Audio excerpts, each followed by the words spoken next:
Okay, we're here with Mark Golden, the newly elected president of the PNP, and he's doing an interview with Arrow today. Hello, Mark, and how do you do? Hello, Al. I'm well, and nice to see you again. It's always nice to see you. Yeah. Okay. So one of the issues that's come to the fore is the Treasury Department, and as you know, you served before as treasurer. You won plaudits, particularly in the private sector. Well, you know that Lisa stepped away from that role. How do you intend to drive the Treasury? What plans do you have?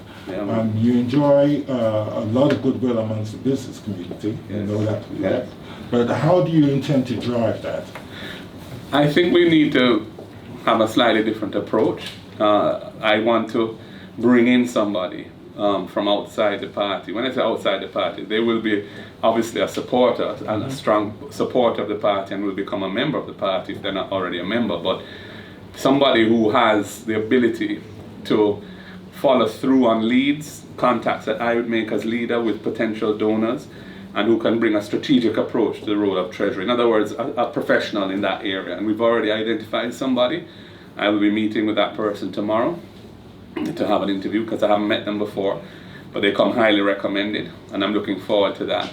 I will play a supportive role as party leader. I've been a corporate lawyer and an investment banker for 30 years or nearly 30 years in the society. So I know most of the people with resources, and most of them have some regard for me as a professional, competent person, somebody of integrity and so on. So, yes.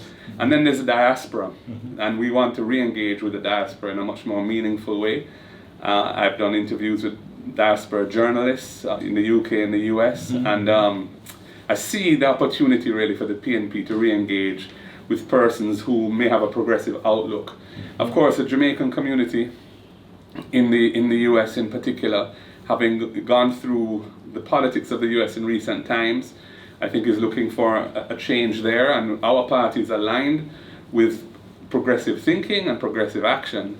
So I think that they will find a certain resonance with the leadership of the PNP going forward. And I hope to build those bridges and build those relationships and a network that can help to support the party. So those are some of the things we want to do. And we want to broaden the base of financial support rather than just relying on a few powerful donors. But of course, the reality is that with the way wealth is skewed in Jamaica, most of the resources will come from the business community, and we reach out to enlightened businessmen who see the importance of a two-party democracy. Even if they're not supporters of the PNP, they will support the PNP financially because they recognize the importance of having balance. Yes. Yeah. And then there are others that do support the PNP, and we will reach out to them as well and try and build new relationships with persons who may just happen to like me as an individual and want to give support, so there's that kind of thing. Yes, that's